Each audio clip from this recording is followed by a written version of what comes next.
Falar sobre doenças, né, ainda de grandes culturas. A gente vai começar. Tem alguns vídeos que eu vou gravar ainda em separado. Né, deixa eu pegar aqui umas anotações que eu tinha feito. E aí a gente vai logo começar a falar sobre doenças de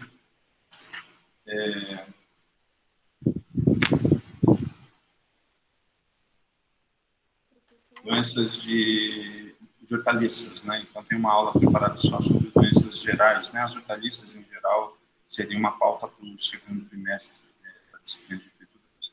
Basicamente a gente está dando essa ênfase em cima de doenças de grandes culturas. Então são mais ou menos 15 a 16 culturas. Eu estou atrasado, sei, mas eu estou incluindo algumas fotografias de alguns compêndios, estou tirando foto, atualizando feijão, enfim. E aí eu vou adicionar as atividades para vocês também, trabalhar em cima disso para que vocês consigam ter o máximo de aproveitamento. O girassol, né, quando a gente fala dessa cultura, ele tem como espécie Elianthus, é uma planta pertencente à família Asteraceae, é parente da alface, né, e todas é outra hortaliça importante que está relacionado com Elianthus. Ele, em janeiro de 2021, né, que é um dado atual, ele teve uma área de 47,1 milhões de hectares plantados, né, de girassol no Brasil. E aí existe uma perspectiva, porque isso foi um dado de janeiro de 2021. E existe uma perspectiva de aumentar para 144 milhões de hectares, né, de área plantada. A produtividade no ano de 2019 para 2020, né, foi de 1.590 quilos por hectare, que o girassol possui, e em janeiro de 2021, agora, né, no início do ano, ele tem um valor que foi obtido de 1.600, um valor um pouquinho maior, né, de 1.659 quilos por hectare no Brasil. A produção na safra de 2019 e 2020 foi de 74,9 mil toneladas e agora nessa safra 2020 e 2021 tem uma perspectiva de incremento também, em aumento de 78,2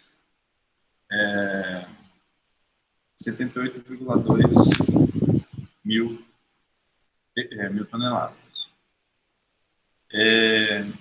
Então ele tem uma segunda safra, né, que é de verão, que ele seria uma outra opção de cultivo, né, como um segundo plantio após uma soja, né, poderia ser considerada como uma espécie da... Está muito baixo?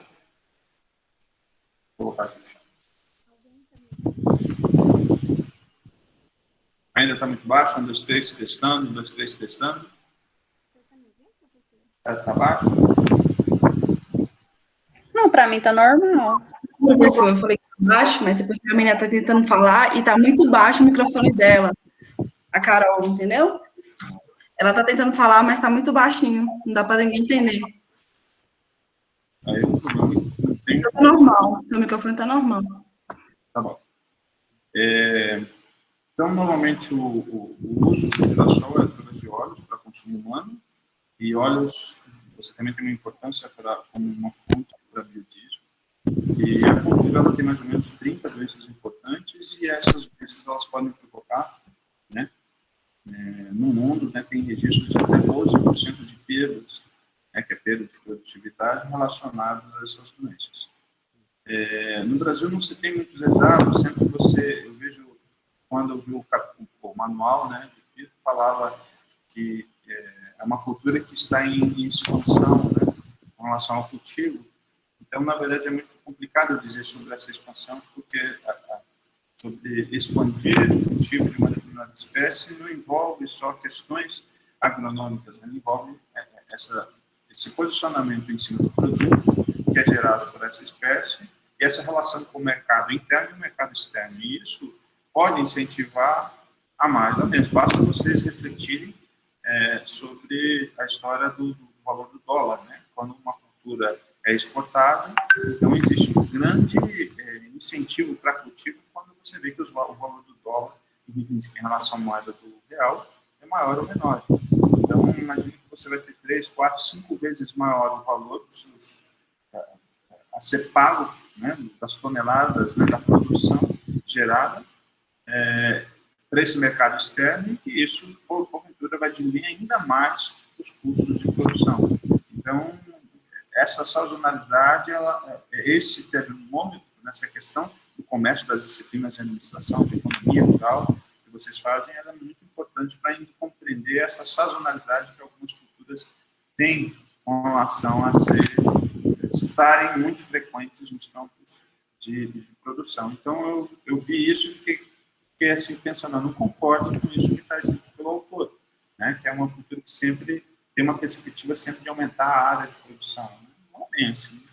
Então, algumas culturas, essa perspectiva de ampliação e aumento, elas prevalecem, para outras, não. E, na minha opinião, né, na opinião do professor, no Girassol, isso não é uma perspectiva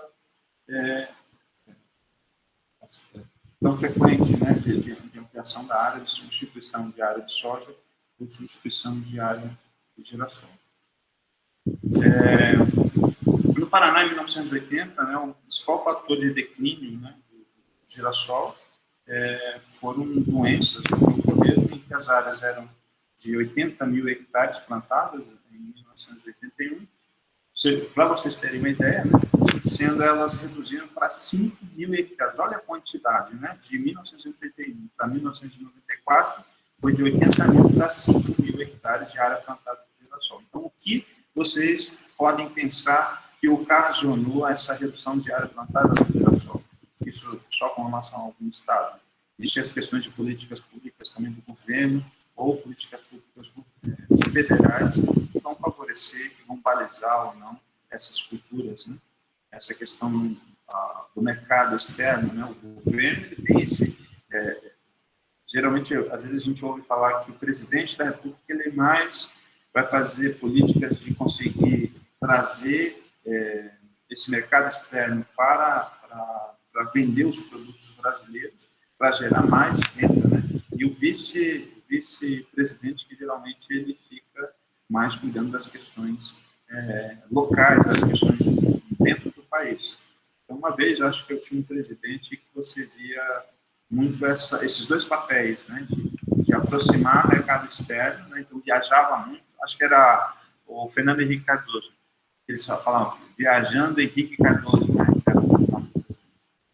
Mas, dessa questão, então ele tinha muito esse papel diplomático de trazer esses mercados externos, se o Brasil consegue gerar, tem uma área fantástica, tem um clima maravilhoso para produzir, então por que não acompanhar alguns mercados consumidores que a gente tem de matéria-prima? A septoriose, a mancha de alternária, né, elas são predominantes nas regiões, a podridão branca, né, o mofo branco, em regiões com clima ameno, né, temperaturas amenas, elas vão favorecer a incidência, né, pelo menos da fase apotencial, que o capítulo do girassol ele é afetado. Então, é uma doença também que há alguns anos, aí, alguns produtores, se você planta soja na mesma área, planta algumas culturas que são hospedeiras do esclerotina, né, esclerotina e esclerotióide, logo vão afetar o mofo. Eu vou mostrar sintomas para vocês. Então, o mofo branco ele é muito favorecido por uma condição de ambiente que envolve uma alta umidade e um clima ameno. Tanto é que você vê grandes surtos em outras culturas, em pivô aqui em cristalina, agora no período de inverno. Vai começar o inverno daqui para frente, e aí essa condição vai favorecer essa germinação da fase carpogênica do mofo branco.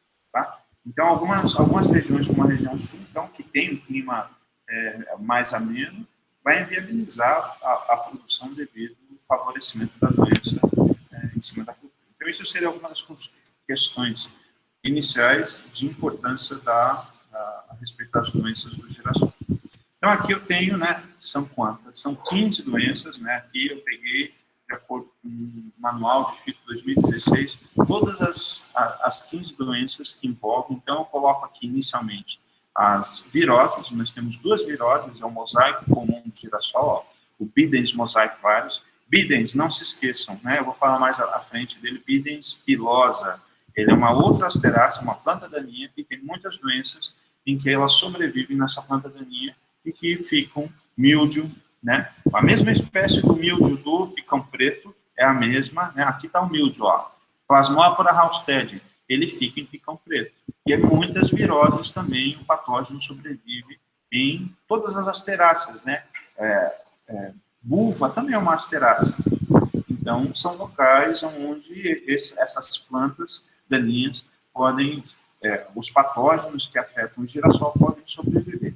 Então, Bidens mosaic virus, então ele foi descrito inicialmente em Bidens, que é o picão preto, mas que afetam, que é o chamado mosaico comum do girassol.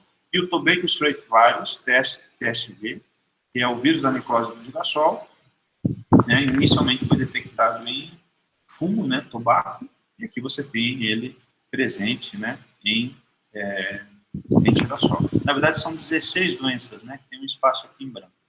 E agora as doenças bacterianas, e nós temos duas doenças bacterianas, que é o Pseudomonas syringae patovareniante, Pseudomonas cichori, né, seriam essas duas, é um complexo, né, que causa o que a gente chama de crestamento bacteriano, lesões que se confluem. Então, é uma doença de folha, tá? Então, lembrar que toda vez que se falar de crestamento, são lesões individualizadas que se unem. Algumas doenças, elas só ficam individualizadas. Algumas cercosporioses, as lesões são individualizadas.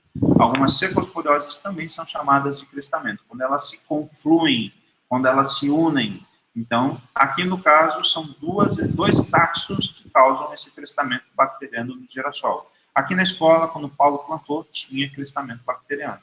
Então, tem Pseudomonas cichori e Pseudomonas syringae patovareniante. E agora, uma outra doença que afeta a medula, né? Você sabe que o miolo do girassol ele é bem vistoso, bem desenvolvido, e aí nós temos, ao invés de Ervinia carotovorum, que era o tema antigo, hoje a gente chama de Pectobacterium carotovorum, subespécie carotovorum. Agora, tudo aqui descendo, olha a quantidade, né? O resto de todas as doenças são doenças fúngicas.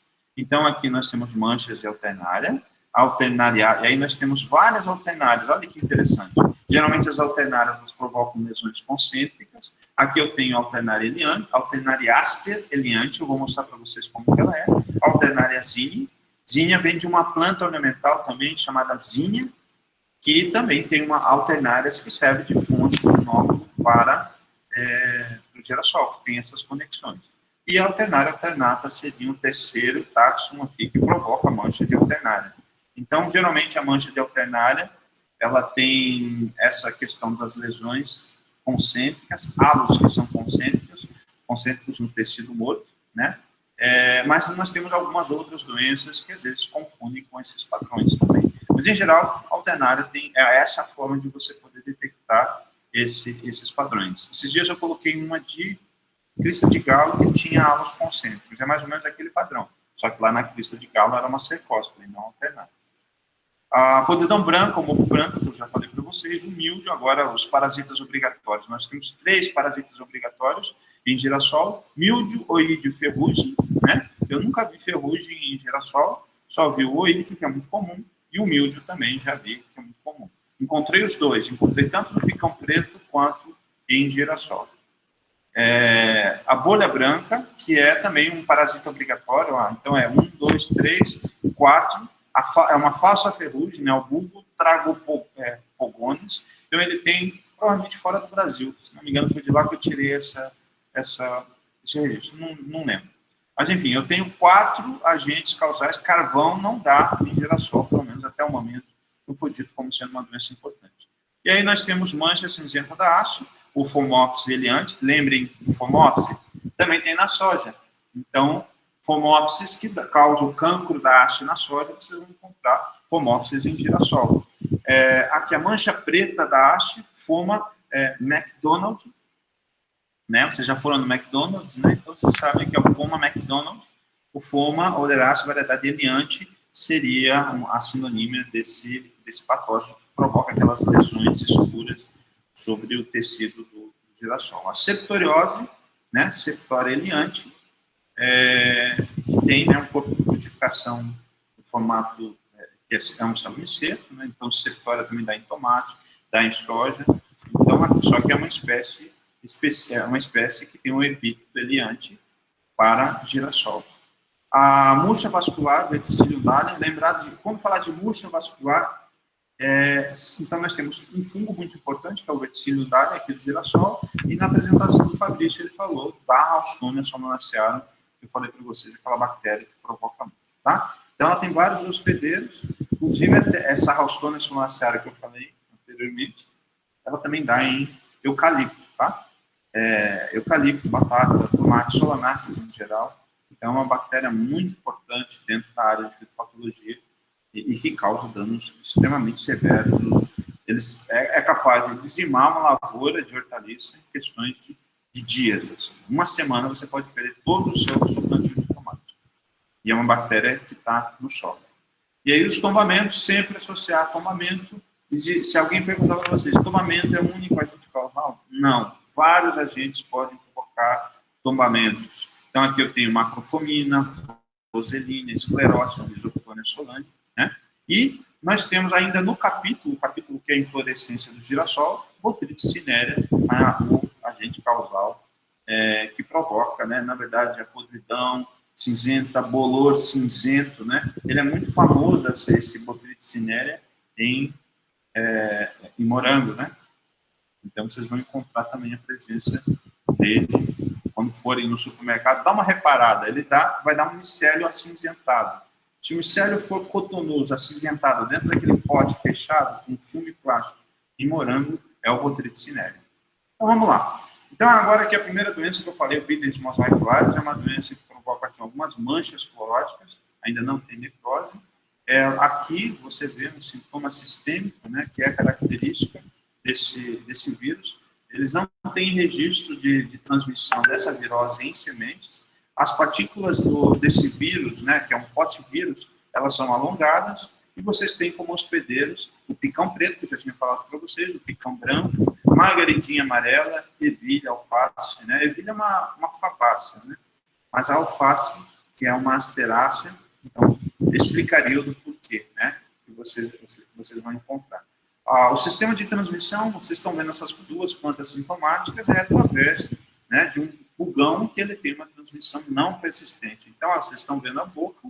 Então, ao momento que ele fica fazendo a picada de prova, a partícula alongada, ela fica sobre essa superfície e por questões de alguns segundos, no momento que ele vai visitando áreas entre folhas doentes, plantas doentes e plantas sadias, ele vai realizando essa transmissão por ser esse veículo de transporte no momento que ele fica visitando essas diferentes plantas. Né? E se no meio dessas visitas uma das plantas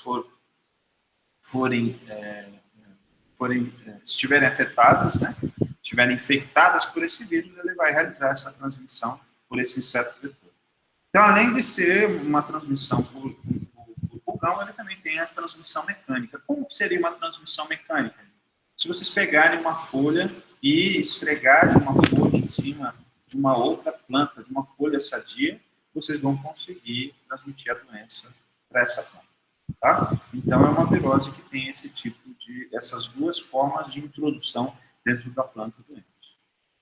A necrose do girassol, né, o Tobacco Street Virus, o Willa vírus, é um TSV, ele provoca uma murcha muito parecida com a murcha bacteriana e que, às vezes, você nem consegue acreditar que isso seja um sintoma, né, causado por vírus. Ele tem como inseto vetor, Trips, né, que vai fazer com que o progresso da doença ocorra. É uma doença considerada secundária para a cultura. Né? Então, o vírus da necrose do girassol, o Tobacco Street Virus, ele é um hidrolavírus e é o a acronímia dessa espécie é TSV. Agora, vamos falando sobre doenças bacterianas, né? Olha que interessante. São duas folhas causadas por esse complexo de duas, né? Até hoje na literatura foram registradas duas espécies, e aí vocês têm aqui a Pseudomonas cicheri e a Pseudomonas syringae patovaeliante. Então, olha que interessante, a bactéria, provavelmente vocês já viram esses padrões, ela entrou pelo sistema vascular e aí vocês começam a observar uma necrose internerval, uma necrose nas nervuras, né?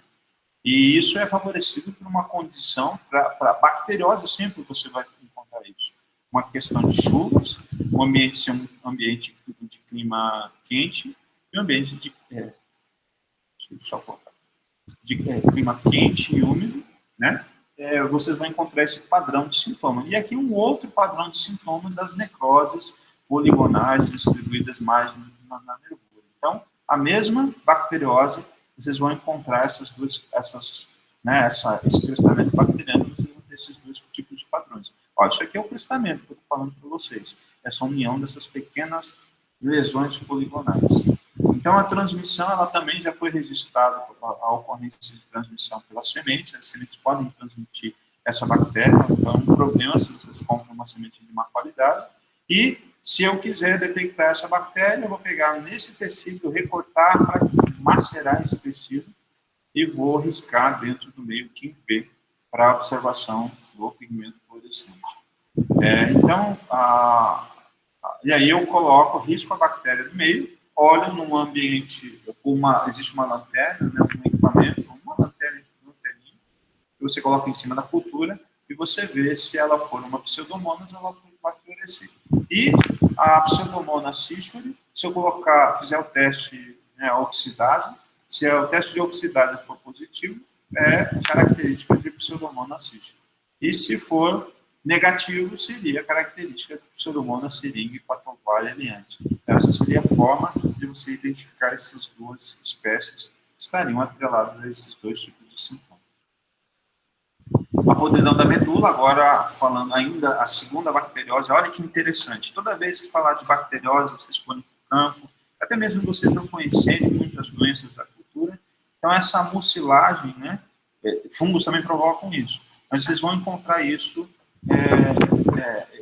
esse opus bacteriano, essa espuma sendo produzida, é decorrência. E se você tem um ambiente com muita umidade, isso é uma situação de um sintoma de Pectobacterium carotovorum, causando, né, lá nas hortaliças eles chamam de podridão mole, e aqui eles chamam de podridão da medula. Em tomate chamam de talo oco, né? É muita informação, eu sei.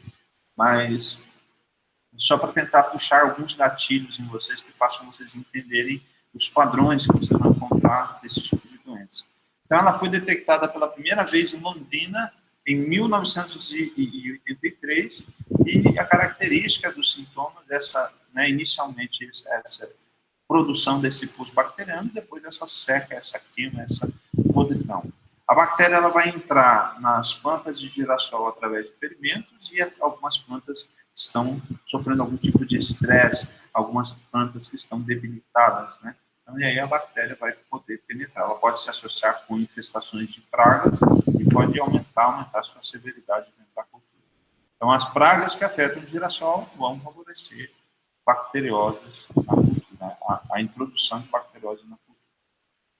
Então, acabou. Esses seriam os dois sintomas de doença bacteriana, né, do girassol. Agora vamos falar das doenças causadas por fungos. Aqui na escola, todo mundo, provavelmente, se eu for vasculhar lá no Instagram, o Paulo, acho que um ano antes de entrar, ele colocou vários genótipos de girassol e todo mundo tirava foto do girassol, né, Leila? Eu me lembro da Leila tirando foto, eu tirei foto da Leila, umas fotos bem bacanas, né, Leila? E lá tinha o que a gente detectou, o Alternariaster eliante. Foi a primeira vez que eu vi aquela morfologia que ele tem, né? Porque o Alternaria geralmente ele é em formato de um taco de beisebol. Ele tem um rosto. E o Alternariaster ele não tem um rosto, que é a característica de ter essas lesões, né? Essas manchas distribuídas na folha, e pode ter no pecíolo, pode ter na haste também. E aí você tem, na verdade, um complexo do que a gente chama de mancha de Alternaria. Então, o Alternariaster é um, que no passado ele é uma sinonímia de Alternaria eliante. Alternaria eliante era tipo no passado e hoje é Alternariaster. Além disso, nós temos a Alternaria zinha, uma alternária que dá em zinha, e a Alternaria alternata, né, que ocorre em cima de plantas, né, de genótipos de girassol. E o trabalho sobre esse trabalho tem um trabalho de TCC andando, que a menina está justamente identificando o comportamento de variedades a essa mancha de Alternaria, que a gente trabalhou a severidade do campo gente, a equipe do laboratório aqui, e aí ela viu os materiais que eram mais resistentes, mais suscetíveis a essas manchas de alternária. Então, é melhor, eu prefiro me atrever a falar complexos, né, de alternárias, do que falar única e exclusivamente de alternária ácida eliminante, que pode até possivelmente ser mais frequente, mas isso precisa ser verificado. Então, eles provocam lesões arredondadas, angulares e, além disso, o patógeno foliar, em alguns deles, eles também provocam desfolha precoce. Então, uma folha verde, ou ela poderia translocar fotoassimilados, e aí a planta pega essas infecções provocam ou crestamento ou perda, né, a desfolha prematura das plantas. Então, aqui foi a foto. Essa foto foi tirada aqui na frente do laboratório, a questão dos agentes etiológicos, né? Então, se vocês repararem, esse aqui que seria associado a essa lesão, ele tem essa característica, ele ser falcado, né? Falcado no local onde tem os septos, ele tem septos transversais e longitudinais, o conídeo, ele tem, né, uma cicatriz, assim como essa foto, é a mesma coisa, né? Processos iniciais de produção, né? De contogenia, produção de conídeo, e aqui um conídeo. Reparem que ele tem aqui, ele não tem um rosto. Eu acho que eu não coloquei a foto da alternária, dessa alternária propriamente dita, né? Então, por isso que mudou o nome para a alternariácea, que é um fungo muito típico de girassol. Então, vocês vão encontrar isso. Tem até uma proposta de trabalho, né, de você vasculhar sintomas de manchas foliares do girassol e até outras asteráceas espontâneas que ocorrem no campo, para saber quem são as alternárias que provocam essas manchas. Então, se tem outras espécies, possivelmente é capaz de a gente encontrar outras espécies de alternária. Então, é um fungo muito fácil de identificar, produz muito sinal nessas lesões, né? Aqui eu peguei, mas ele está meio... No Instagram eu tenho ele muito mais bonitinho, essa foto assim, tá? Então, a diferença, né, de alternariácea para alternária é o fato que a alternariácea não tem rosto, e aqui a alternária ele já tem um prolongamento, como se fosse, né, a extensão de um taco de beisebol, onde você pega, é onde você vai encontrar para essa cultura. Aqui a podridão, né, olha que interessante, né, a produção, né, a detecção, né, vocês a olho nu no campo podem identificar o mofo branco ou a podridão branca. Aqui a torção, o colapso do tecido e logo vai causar o sintoma de podridão branca e a planta vai ter um tombamento de uma planta adulta, né, na região do colo. Então, essa observação, né, no meio desse micélio, desses escleródios, parecendo um cocôzinho de rato, é uma forma de vocês identificarem já no campo a incidência de mofo branco. Não é porque tem micélio branco que é mofo branco.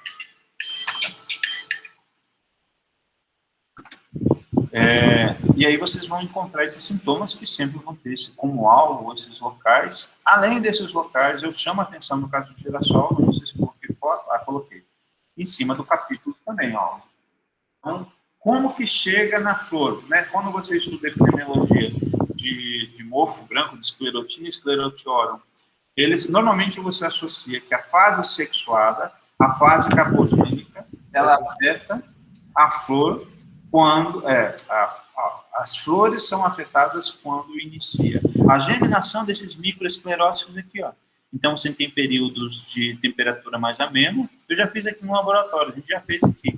Temperaturas de 20 graus e umidade elevada vão fazer com que esses escleródios, eles germinem, formem os apotécios, lancem para o ar os ascósporos, e aí isso explica como que esse ascósporo, como que ocorre essa infecção, sendo que a fonte de inóculo, o Q0, que a gente chama, ele está aqui no solo. E aí, pelo ar, ele vai flutuar e vai atingir aqui o pecíolo, vai atingir aqui o capítulo, causando esse apodrecimento. Então, é um outro, né, dois locais dentro da cultura do girassol que vocês vão encontrar. Alguém falou alguma coisa?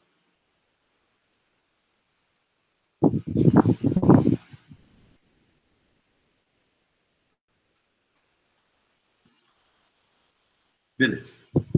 Então, a podridão branca, o mofo branco, né? Então, vocês vão ter tanto no colo, na haste, quanto capítulo, lembrando que para ele chegar no capítulo, ele precisa produzir as fósforos, porque é pesado, né, o escleróide. Então, ele precisa germinar, formar o apotécio, que seria a fase sexual, e lançar para o ar esses asfósforos que vão flutuar e vão se depositar em cima, né, desse capítulo dessa flor.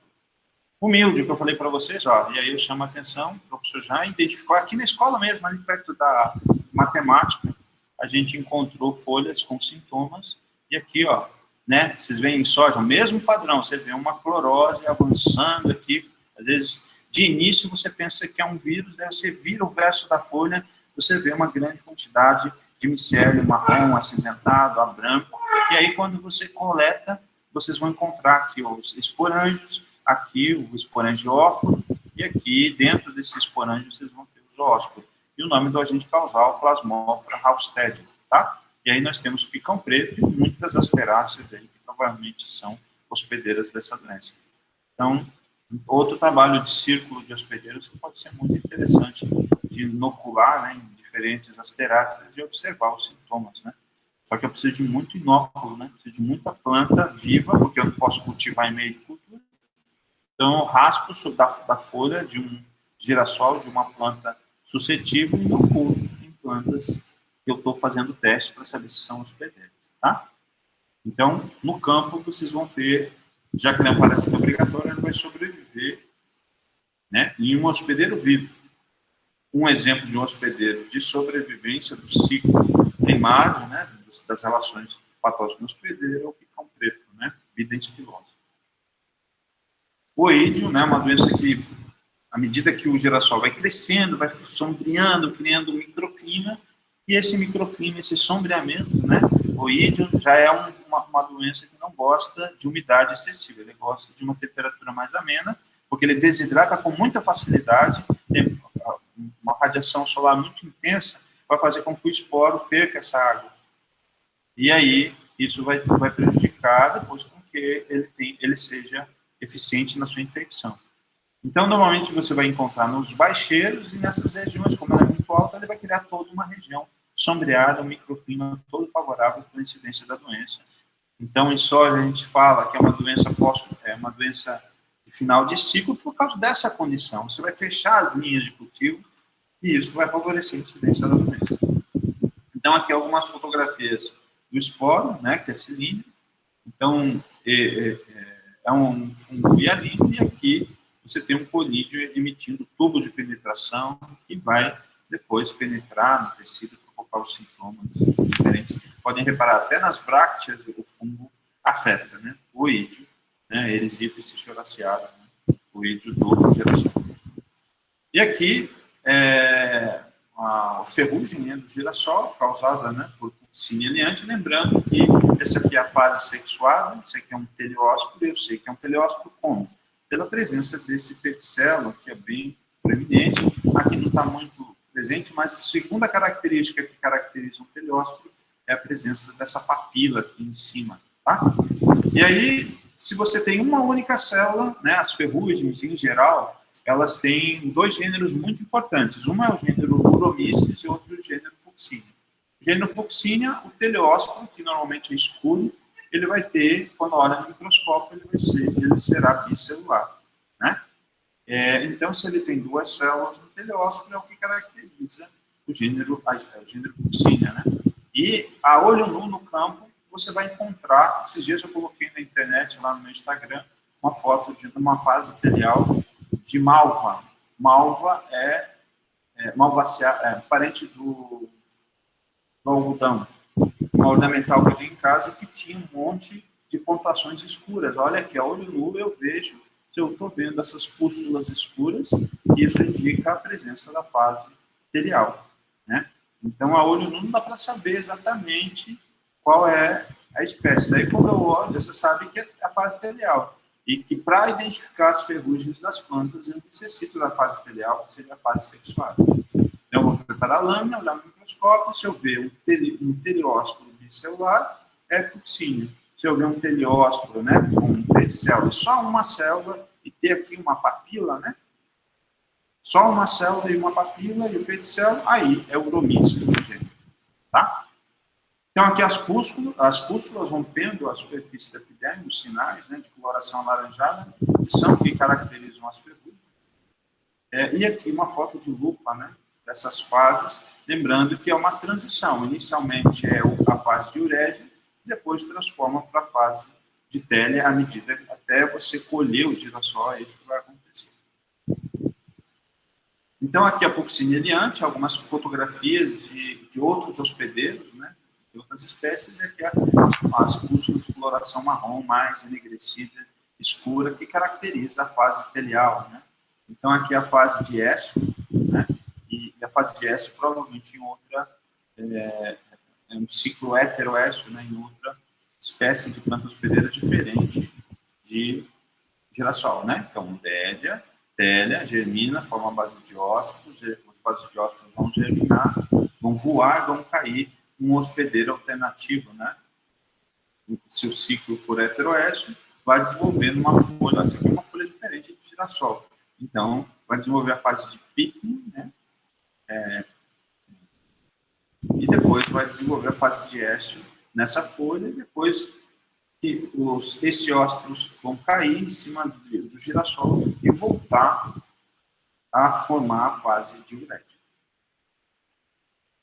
Aqui, o outro parasita obrigatório, em todas as aulas eu sempre coloco nessa ordem, né? Ordem dos parasitas obrigatórios, né? Então, o primeiro, podridão branca, né? O segundo, oídio, né?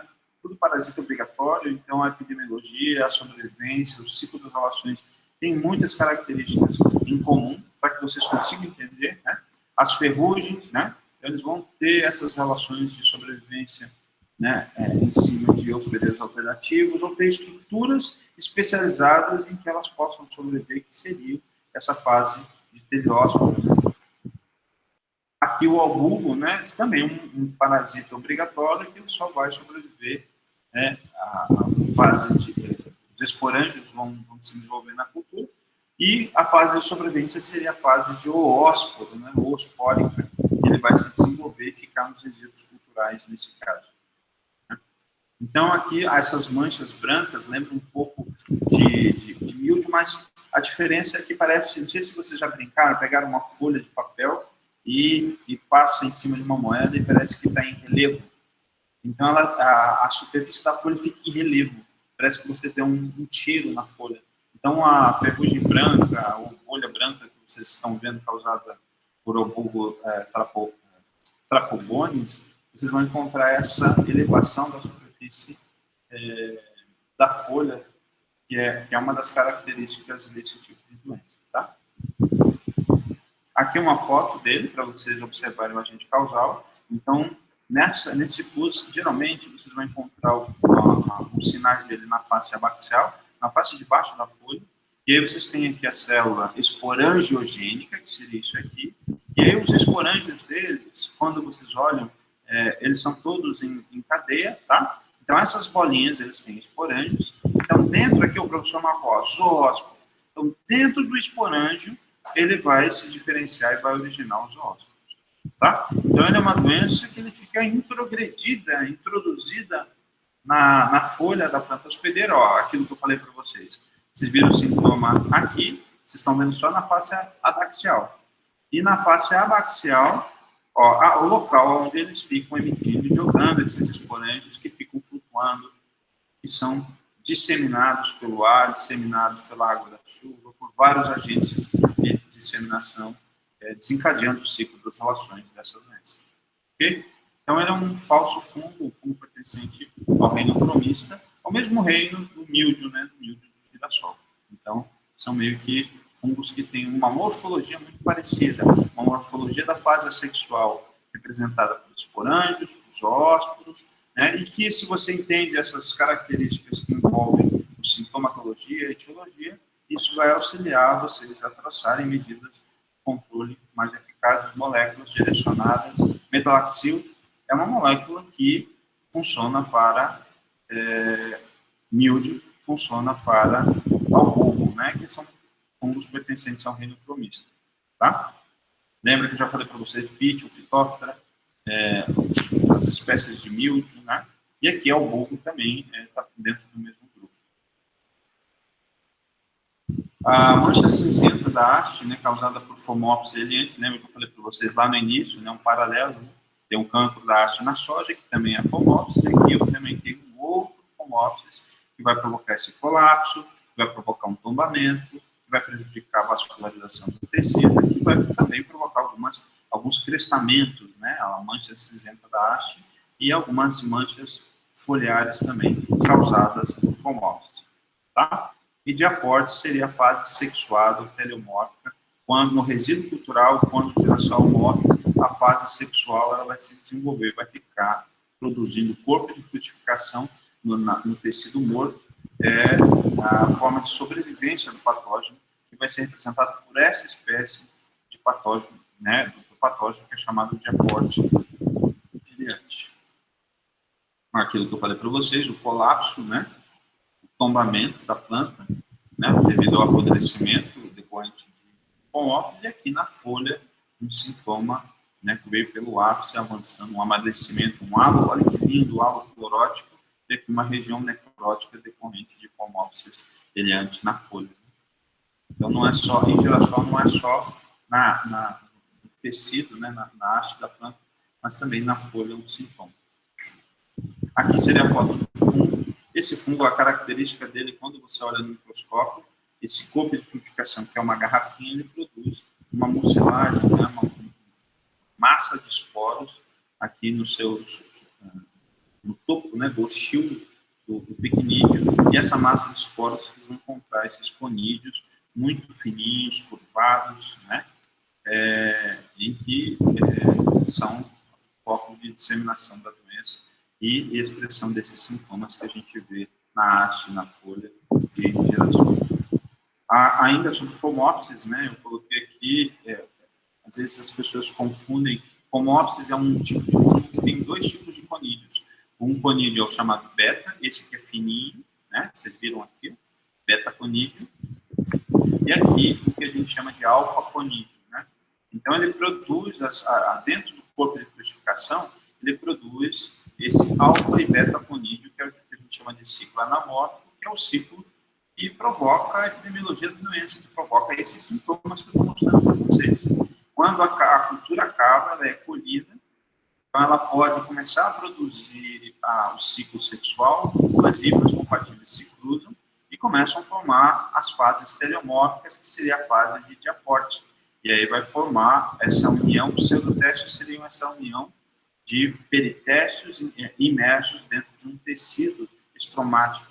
E aqui você tem as ascas e dentro delas os ascósporos, né, aqui, que são bicelulares, né, que vão ser produzidos. Aqui as paráfitas, que vocês vão encontrar, seriam, o que eu estou querendo falar nessa ilustração da fase teleomórfica seria o que vai ficar no resíduo cultural.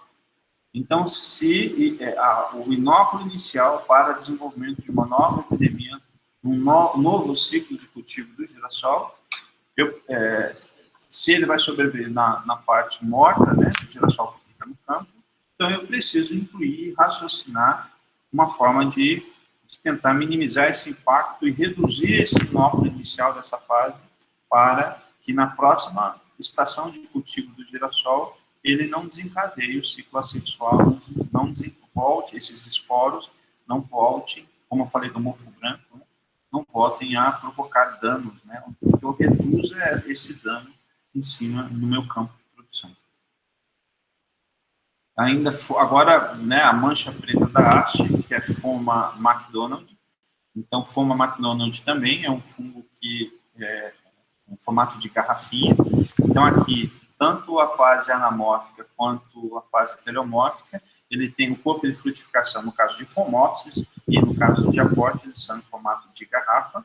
Só que daí, se é a fase anamórfica, eu chamo de pequenininho, se é a fase teleomórfica, eu chamo de peritécio.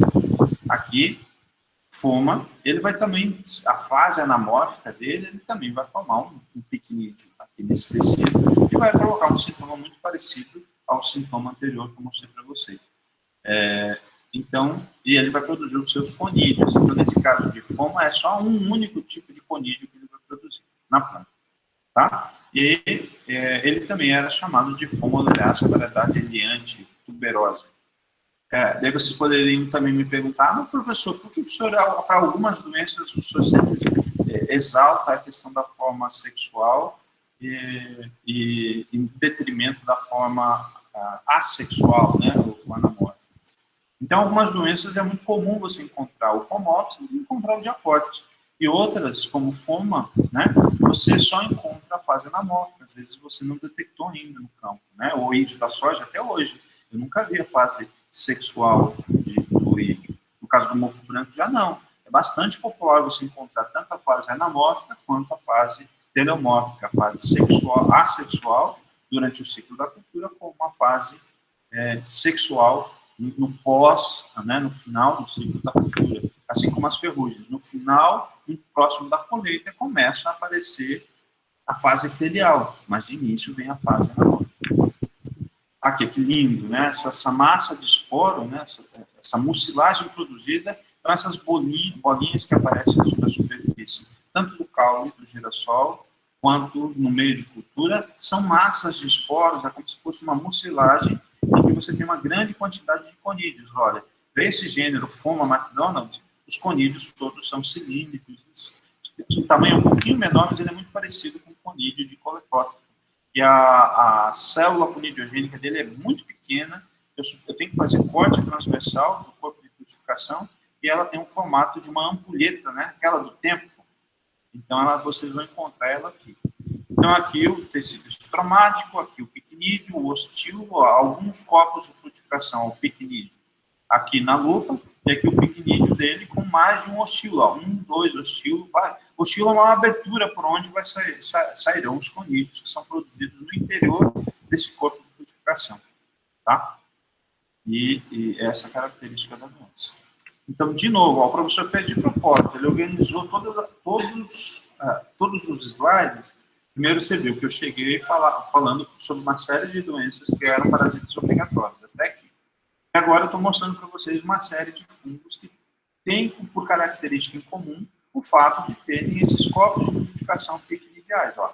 Foma é assim, né? Fomopsis é assim, do mesmo jeito, né? E agora a Septoria também é do mesmo jeito. Septoria também tem um corpo de frutificação picnidial. Então, para que vocês possam associar, então, celomicetos são fungos em que a fase anamórfica ele é produzido dentro de um corpo de frutificação chamado picnídeo. Os celomicetos, na verdade, tem dois tipos de corpos de frutificação. Um é o picnídeo, que eu estou mostrando para vocês, e o acérbolo, que vocês vão encontrar de coletótrica. Acho que coletótrica não é importante para girassol, vamos ver mais à frente. Não me recordo agora, tá?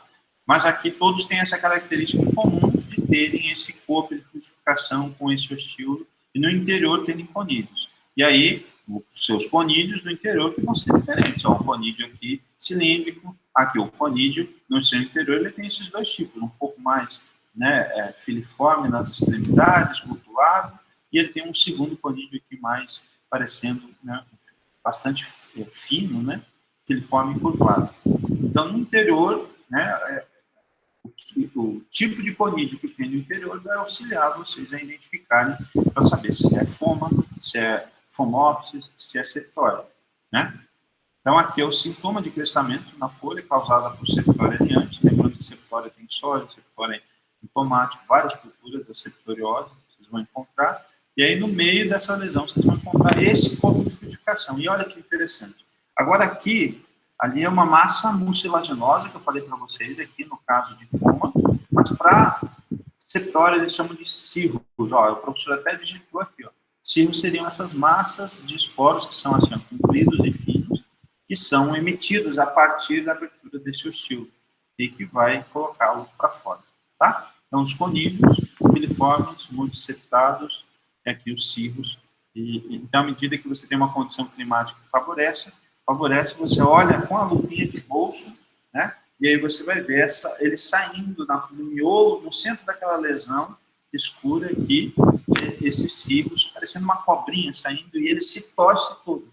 E aí quando você pega com a ponta da agulha isso e bota numa gota d'água no meio, ele vai uma quantidade imensa, né, de conídeos, tá? Então, de novo aqui, ó, picnídeo, abertura do ostíolo, e aí a massa de esporos saindo através da abertura do ostíolo, e essa massa de esporos a gente chama popularmente de cirro. tá?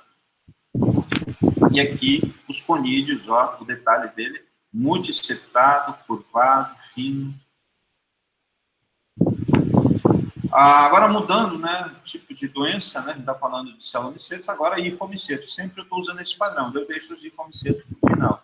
Esse aqui é um fungo que fica no tecido vascular, causando uma murcha, né, uma seca da planta. Então, vocês olhando essa foto, vocês poderiam me dizer, mas professor, aí o senhor quer matar a gente. Como é que eu vou identificar, saber, por exemplo, que isso não é Ralstonia, não é uma bactéria? Aí eu posso fazer o teste do copo, posso cortar e observar se vai produzir mucilagem. Se produzir mucilagem é a característica de uma podridão causada por uma bactéria no miolo, certo? Se não produzir, por exemplo, em banana, uma das formas de você diagnosticar as murchas, existe um sintoma chamado sintoma guarda-chuva, que as folhas elas caem e ficam amarelecidas em banana. Então você vai com o facão, corta, e no miolo, se vocês observarem exudação de pus, logo é Ralstonia bacteriana. Desculpa. Ralstonia solanacearum, mal do Panamá, em banana se produzir morro. Se vocês encontrarem no miolo necroses no tecido, aí são fungos. Aí no caso dele é fusário. Nesse caso aqui vocês vão encontrar esse sintoma também desse escurecimento no interior. Mas professor, em girassol também dá fusário, causando essa seca ou murcha do girassol. Aí eu vou ter que isolar para poder reconhecer desse miolo, dessa parte necrosada aqui do miolo do tecido, é o local onde você vai colocar no meio agar-água por 48 horas, depois passar para o meio BDA, tá? Tá? Então, isso seria um fungo vascular, né? Lembra do enfesamento? É o mesmo tipo de mecanismo. Ele gosta de ficar no miolo da planta, no sistema vascular, no tronco, no caule da planta. Tá? Então, Ralstonia tem esse mecanismo de ficar obstruindo o vasocondutor, enfesamentos tem esse mecanismo de ficar obstruindo o vasocondutor, fusário também tem esse mecanismo, né? Então, vejam que, às vezes, algumas doenças, elas têm esses mesmos padrões. Eles são patógenos de solo. Então, eu vou ter que usar cobertura morta, eu vou ter que usar adubação adequada, eu vou ter que usar boa drenagem, eu vou ter que pensar em várias estratégias de controle para fazer com que essa população tenha uma série de antagonistas no meu solo e esses antagonistas, né, eles consigam coabitar e destruir essas populações, essas altas populações de patógenos de solo, como é o caso do inseticida. São os reservatórios das doenças. Então, se o sistema de agricultura não está, que você está utilizando, não está conseguindo dar suporte para que esses propagos desse inóculo inicial não desapareçam, você vai ter que pensar, além da casinha, no que diz respeito às questões que vão ser boas para a planta e, consequentemente, vão ter impacto de reduzir esse inóculo dessa mesma espécie desse agente que fica habitando no tecido. É isso. Se você parar para pensar isso, está vendo esse girassol com sintoma de verticílio d'alho? Provavelmente nessa área de produção de girassol, alguma coisa do manejo não foi satisfatória a ponto de minimizar essa população de propágulos desse verticílio, a tanto que a sua população, a sua espécie, prevaleceu sobre as outras. E por que ela prevaleceu? Porque não tem um antagonista que vai destruir, que vai competir pelos espaços através dele. E esse mesmo princípio vai ser da mesma forma para pragas como para doenças. São desequilíbrios. Doença é desequilíbrio ecológico. Então, se tem uma população muito frequente, é porque alguma coisa você fez. Se você já tem na agricultura por si só, coloca um monte de plantas da mesma espécie, vai homogeneizar o mesmo local. Isso vai favorecer uma mesma espécie, uma mesma população de organismos. Então, como que eu vou trabalhar com isso? É esse o convite que a gente tem que pensar para tentar reduzir essas populações. Então, a variabilidade de opções, de estratégias de controle, a ponto que eu tire esse protagonismo, que eu não faça aparecer mais somente o verticílio d'alho. O verticílio d'alho que é a Carol K, né, do girassol. Então, pensem assim. As podridões e tombamentos eles podem ser causadas por vários agentes, né? Não somente um. O professor colocou os sintomas aqui: Rhizoctonia solani, esclerose Holmes, macrofomina. Então, todos os tombamentos, podridões, algumas torções lá na frente, né, que a gente vê da haste, né? Então, vocês vão encontrar vários agentes que podem estar simultaneamente ou individualmente afetando a cultura do girassol. A Rhizoctonia solani eu identifico por causa dessa ramificação, né, ortogonal, né, da hifa. Ele não produz esporo. O esclerócio Holmes, eu não preciso preparar lâmina também. Eu vou ver um escleródio redondinho, inicialmente branco e depois escuro. E aqui a podridão carvão, né, macrofomina fazionina, você tira a casquinha da epiderme e embaixo vocês vão encontrar aqui, né, a presença de microesclerócios ou picnídeos de macrofomina. Macrofomina também é um célula homicida. E vai ter essa aparência meio acinzentada, em soja, em várias culturas. Você vai com a unha, tira a parte da epiderme embaixo, vai ver algo parecendo uma lixa, que é a característica de macrofomina fazionina. Além disso, os tombamentos vão ter aqui picnídeos, né, de roselinha, e dentro aqui, né, desses picnídeos, olha que bonito que ele é. Aqui o ostilo, né, vocês vão encontrar aqui os conídeos, né, falcados, né, mais sem septos. Tem aqui algumas glândulas no seu interior, e escuro, né, um fungo escuro, que é característica de roselina e que também causa podridões e tombamentos do girassol. Olha que interessante, essa região aqui que está sendo marcada, que caracteriza o nome da doença, né, podridão cinza, uma pulverulência de coloração cinza. É um fungo, quando a gente fala de botrytis, não esqueçam, botrytis ele popularmente é chamado de fungo das flores. Então, eu pego rosa, por exemplo, eu quero dar uma aula prática, eu quero mostrar botrytis cinerea. Eu pego pétalas de rosa, coloco em câmera úmida, ela começa a aparecer esse fungo botrytis cinerea. E aqui a foto do fungo, né, os conídeos, né, bastante abundantes. Tem aqui a célula comidiogênica bastante ampuliforme, né, bastante robusta. E a lina, né, ficou azul porque ele é lino, tá? Então ele gosta de flores. Então muitas flores, inflorescências, infrutescências, como é o caso do morango, vão encontrar a presença de botrytis.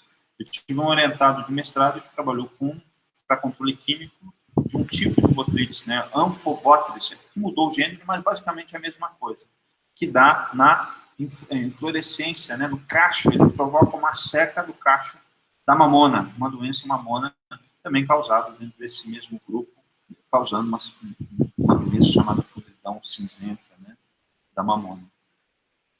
E era isso que eu tinha para falar para vocês sobre doenças do girassol, tá? E aí, eu estou atrasado com a da última aula, né? Os vídeos que foram feitos por Marcel, Suzane e Marcelo, tem que colocar ainda, publicar. E assim que eu publicar, ajeitar, eu vou fazer lá para vocês. Deixa eu pegar aqui para a apresentação. E aí, tem alguém para apresentar? Professor, o senhor permitiu, gostaria de tentar apresentar meu trabalho. Qual agente do vírus da necrose do girassol? Acho que já falei, né, Jussara, lá na frente. Na verdade, professor, eu queria perguntar qual que era o patógeno que transmite o vírus, sabe? Aí o senhor falou que é a trips, né? Tá, deixa eu te falar. Então não é patógeno, é vetor, tá, Jussara? O correto é vetor. Qual é o vetor que transmite o vírus, tá? O patógeno é o vírus, tá? Quando a gente tem lá aquela acronime, né, o nome da espécie, então o nome do patógeno é aquele agente, né? Vou pegar aqui para você.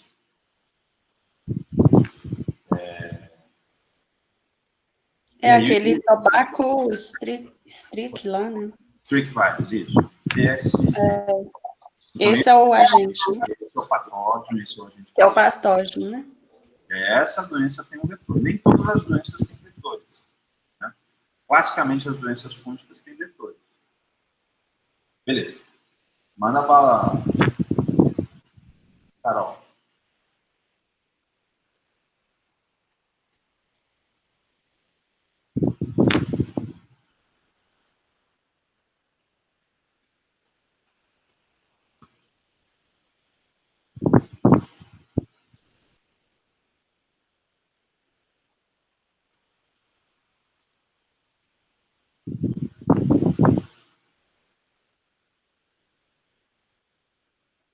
vontade, Carol, estou esperando, tá?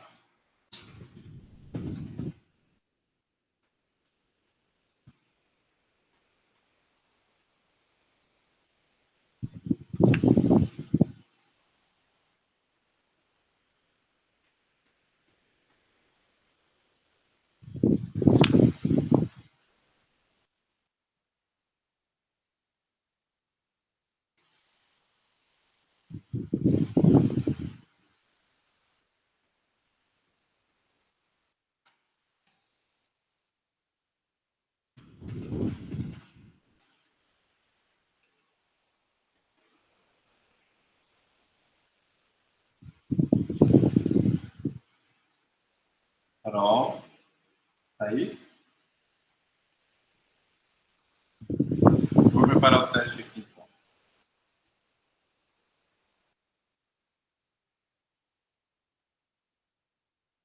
Eu vou colocar doenças do girassol e a apresentação do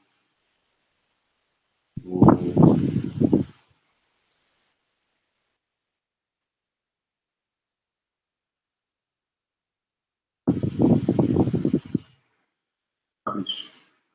Estou na questão 2, já fiz aqui com 1.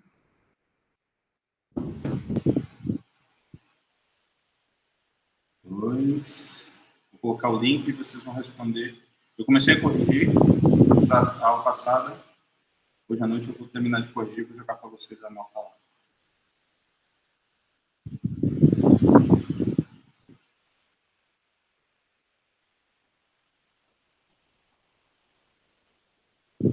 Interessante você ver que em girassol a gente não encontrou, não é considerado, pelo menos acho que não sei se não estudaram, nematóides, né?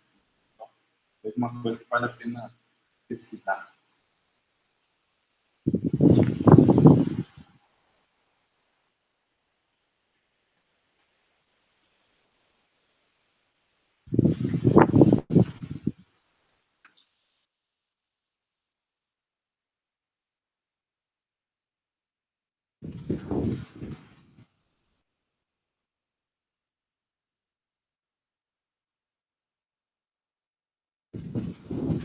Cinco.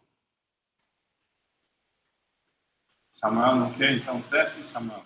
Estão assistindo o Big Brother? Oi? Não quer o teste, então? Mesmo? Não, é que a Carol perguntou se alguém estava ouvindo ela. Eu falei, não.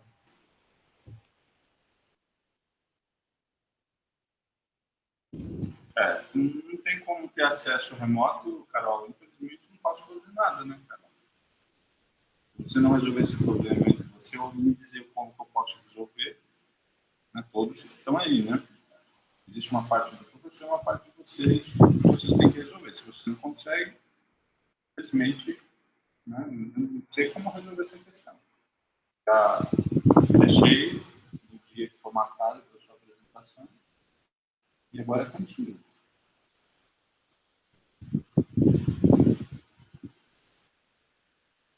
Sete. Sol.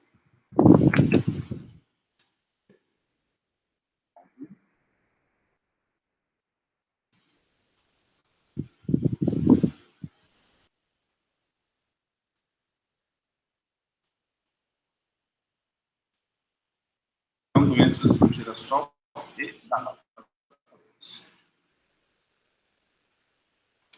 Deixa eu achar aqui.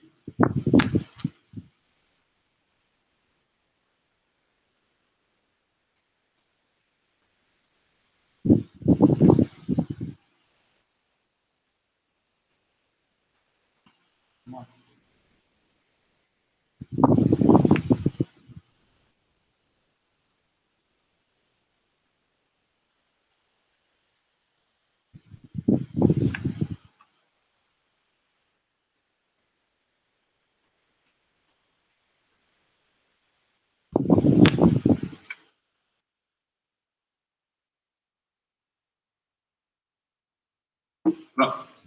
Agora eu vou pegar o formulário. Agenda, formulário, dia 22.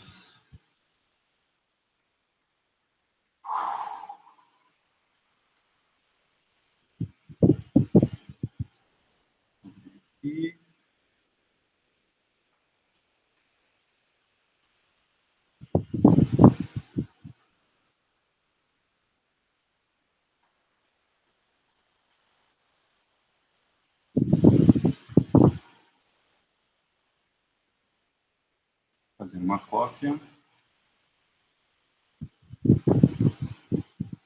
Drive. 2-0.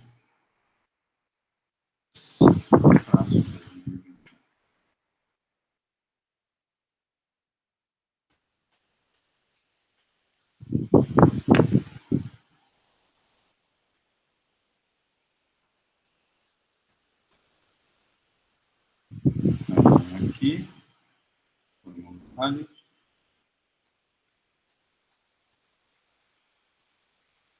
Acho que não vai aqui. E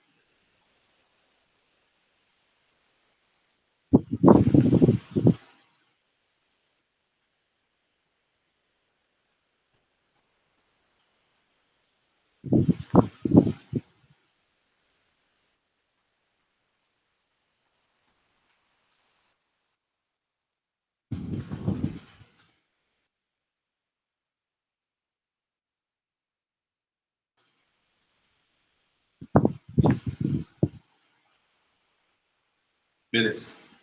Então, deixa. Agora eu vou pegar aqui e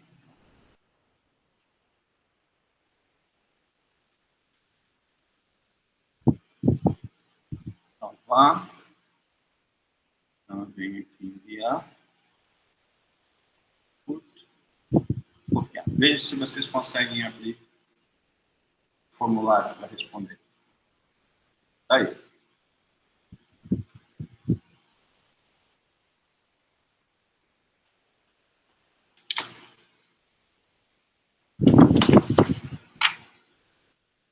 Deu erro? Falou que já não dá para responder. Não aceita? Ah, já sei, já sei. Deixa eu corrigir aqui. Agora, pode tentar agora. Tenta de novo. Agora dá, né? Agora deu. Então, vai lá. Vamos começar, então.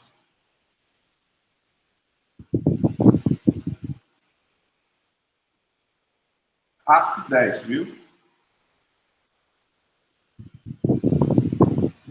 Então, eu vou fazer a pergunta e você está todo mundo vendo o slide?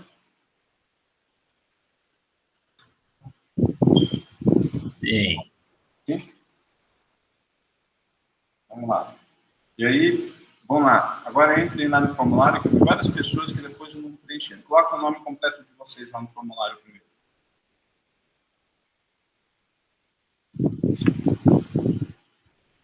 Ok?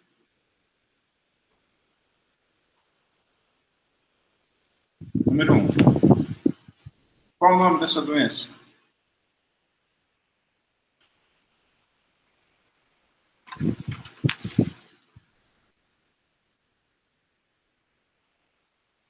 Pode ser um nome geral, tá? Não precisa nem dizer o nome da espécie. Isso daí é o quê?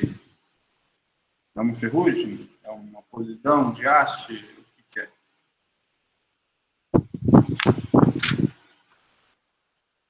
Beleza? Número 2. Qual o nome dessa doença do girassol? Não esqueçam. Septoriose do girassol. Tá? Está ali escrito o nome para isso.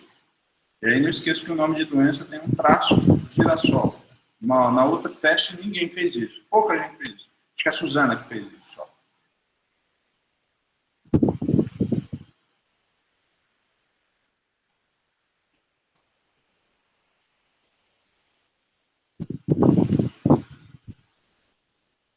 Tá? Número 2 é o nome da doença, tá?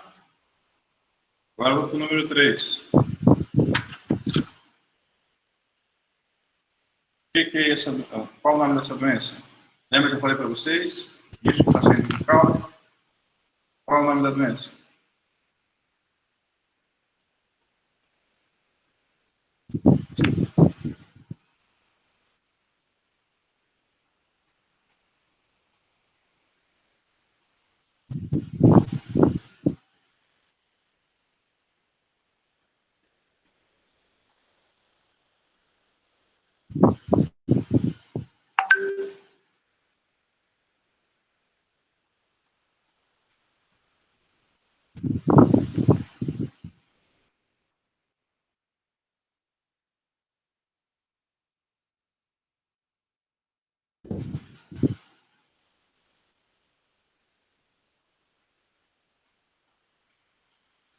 Beleza?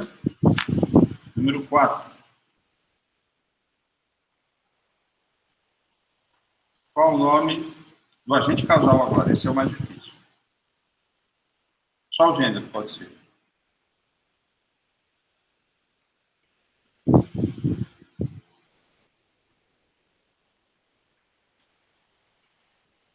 Qual o nome do agente causal nesse número 4? O nome do fungo SP. Só coloca SP.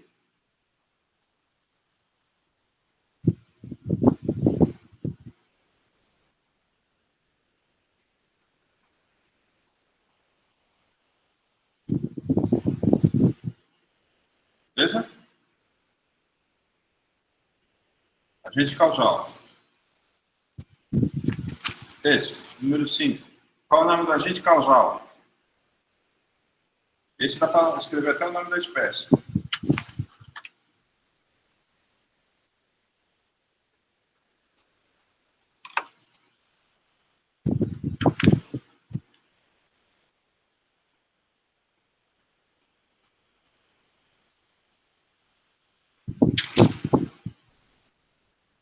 Beleza? Número 5.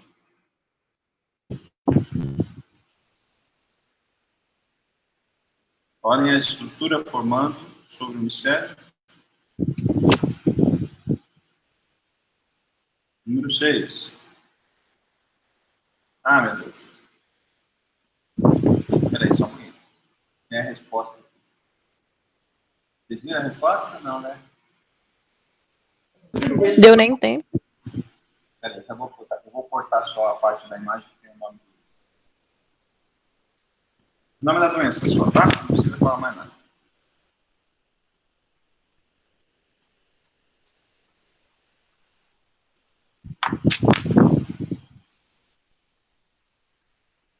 Só dizer o nome da doença. O que vocês acham que é isso? Lembre dos padrões. Isso não pode ser uma ferrugem. Isso não pode ser uma podridão de aço, né? Lembre daqueles fungos que causam queimas, né? Alguns gêneros. Você vai ver folha morta. Então aí você tem uma folha que na verdade está viva, está clorótica só. Isso caracteriza parasitas obrigatórios, por exemplo. Eles não podem matar o hospedeiro. Se matar não é uma vantagem. E não é verde também, nem adianta pôr. Essa imagem está repetida? Ou Não está repetida. não? Lá é uma coisa no início, essa aqui é outra. Vou colocar uma coisa aqui para ver se ajuda.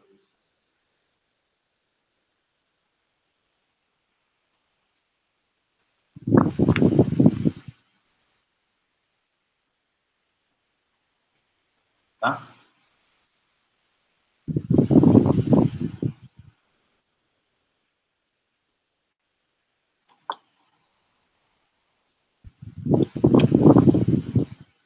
Número 7.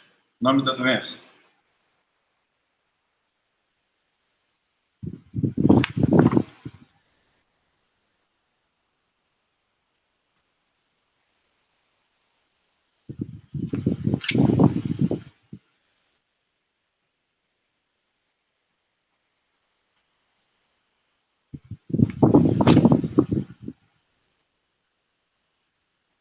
Beleza?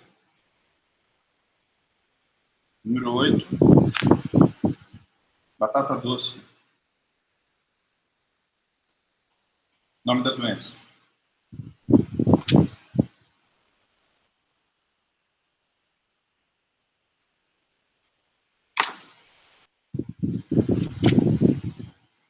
Mesma foto que o Fabrício utilizou no slide dele. Também todo mundo mandando mensagem para o Fabrício no WhatsApp.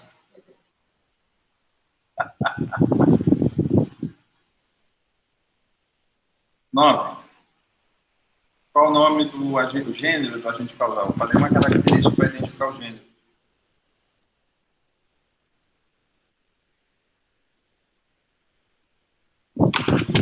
Beleza?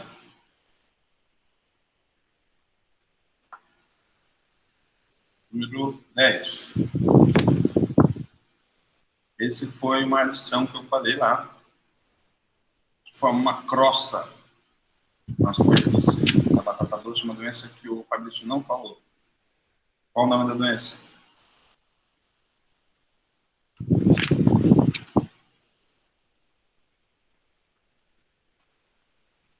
A foto já está dizendo. Se vocês não captaram lá na hora, não lembro, olha o que a foto está mostrando. Pela foto, do sintoma, dá para dizer o nome da doença.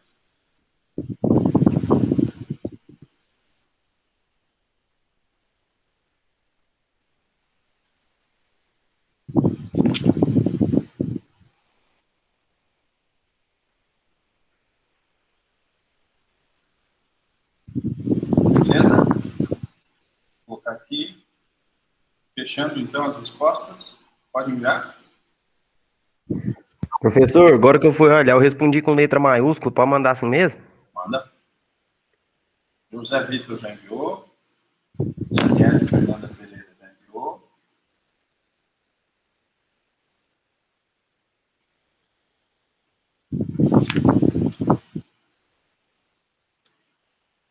Thalita, Jussara, Marciel, Tiago, Suzana. 7 pessoas enviadas.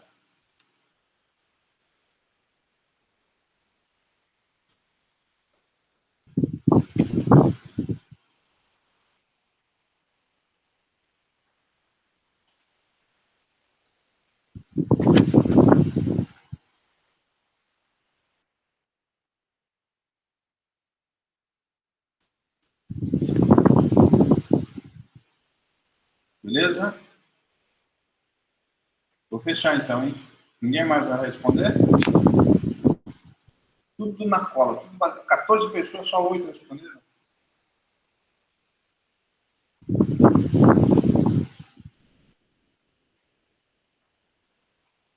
Cinco segundos.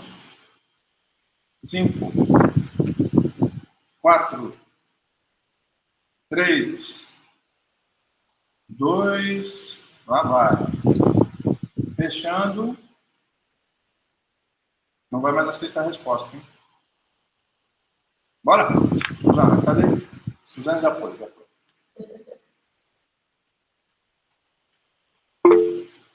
Aham, apareceu aqui. Tiago Mazon desistiu já, Tiago? Tiago é a Poca do Big Brother, Tiago? Ou não? Hã? Vou fechar aqui, tá bom? Fechado. Vou falar as respostas agora para vocês.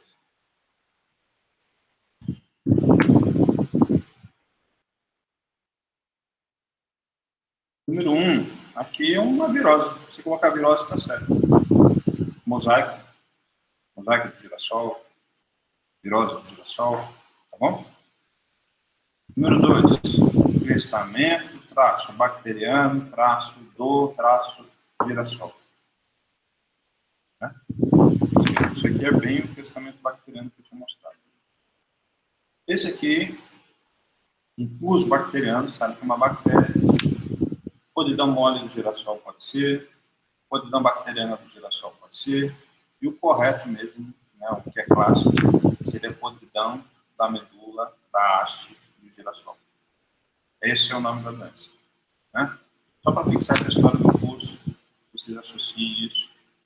Tanto na planta exudando, é muito raro você ter uma alta infecção a ponto de exudar pus. Né? Isso também provoca situações similares. Ou a história de você cortar o tecido e observar a exudação de pus, né? Com o canivete. Para isso tem o canivete do agrônomo. Não só para cortar laranja, só, né? Que coloca na calça. Tá? Número 4. Um pouquinho mais difícil. Alternariaster. SP, o nome do gênero. Alternariaster, tá? Número 5, facílimo. Né? Sclerotinia sclerotiorum. Alguns patógenos são muito populares.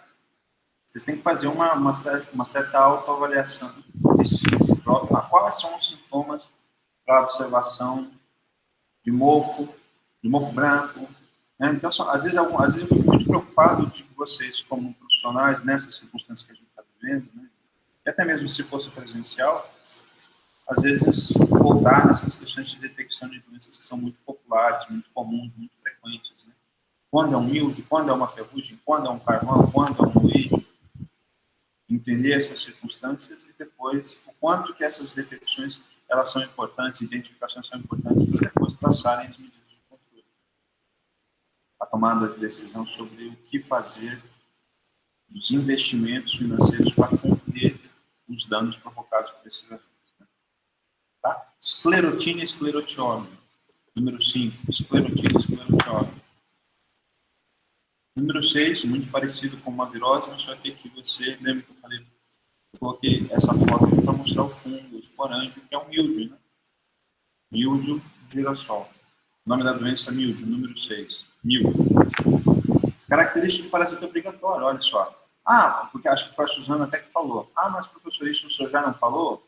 Eu já entendi que a Suzana deu um gatilho de que isso fosse uma virose. Então, vírus é um parasita obrigatório. Ele não pode matar a planta. Ele vai produzir um sintoma muito parecido, mas só que seria um sintoma de... esqueci o nome agora. Sintoma clássico de virose. Qual é? Mosaico, isso. Os mosaicos. Padrões quadradinhos verdes, quadradinhos mais verdes escuros, verdes claros. Isso é um mosaico.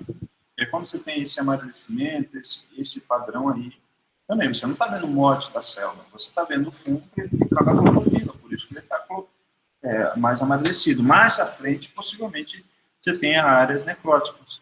Então, isso é que a gente chama de um parasitismo refreado, que vocês vão encontrar para parasitas obrigatórios. Não é vantajoso matar o hospedeiro. Então, ele vai ter que conviver e ficar minando, e a planta ficar produzindo. Então, se ele for muito drástico, como o mofo branco, vai ser prejudicial para ele. O mofo branco, se ele matar, ele tem a alternativa de ficar sobrevivendo na fase de escleróide. Né? Mas esse não, ele vai ter vai prejudicar o seu ciclo. Na verdade, ele vai sobreviver, mas vai sobreviver na fase de oósporo, né? Que é esse caso do mildio.